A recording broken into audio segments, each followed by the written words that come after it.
I don't remember feeling like I was falling. I just remember attempting to climb up and then waking up in the hospital. A couple of days, so it's probably more than, these are all like photos that I have up, just photo wall. So me and my friends, we did like every week of the summer, we had gone hiking to a different spot. And that week we decided to go to Mineral Wells State Park.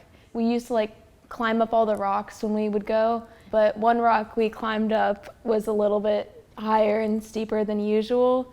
Two of my friends made it up, but I did not make it all the way up.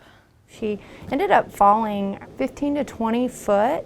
They weren't using any kind of ropes or anything like that. I hit, like my whole left side was impacted pretty well, so that affected organs and my left hip and my left side of the face. The ER told me that she was pretty banged up, that she was in something called traction, and that she was in a lot of pain. She's 19 and young, and so she thought she might have known some stuff, but then she comes in and we're all talking at this level, you know, and she's just started experiencing the world as an adult for the first time in the past 6 months, and we come in and we talk to her like an adult, and she's like, oh, I want my mom. The day of the call, obviously, it just seems surreal when you get a call. Your daughter is being care flighted to JPS, and again, I know what that meant for her.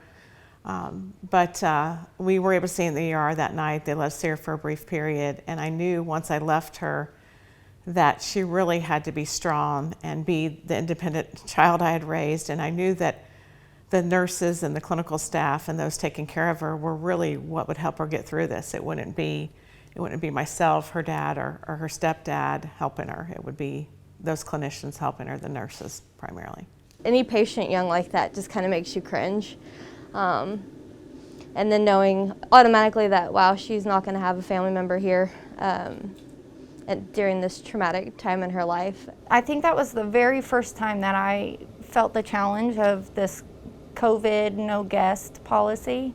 Just I wanted so badly for even her to get a glimpse of like her parents. The best we could do was take her to this window, French braiding her hair and just talking with her, making her feel like a little sister. So I was very honored to be a part of that process and just lifting her spirits, even if it was just for a day or two. The thing that I tried to do the most for her, inform the physicians that they really needed to go in and talk to her when there was a nurse present, since she didn't have a parent or a loved one present with her, because in their mind she was an adult, but she wasn't an adult yet. She had just barely turned 19 6 months prior, and they would go in and talk to her, and she had absolutely no idea what they were talking about. She couldn't put it into context. She couldn't communicate it to her parents.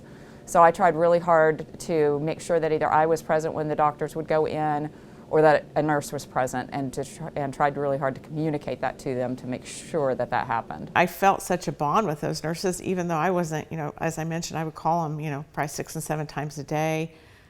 They were always very patient, very loving, apologized for me not being able to be there because of COVID, even though obviously that's, not their issue. They were there to advocate for her, and I had the first few days I had a great peace of mind because of that. From my perspective, being a parent, being a team leader, Ashley referred to her as being like a little sister. For me, I felt like all of the nurses were like her mama bears. We were all looking out for her. She mostly had female nurses since she was a young female. We didn't usually assign male nurses to her.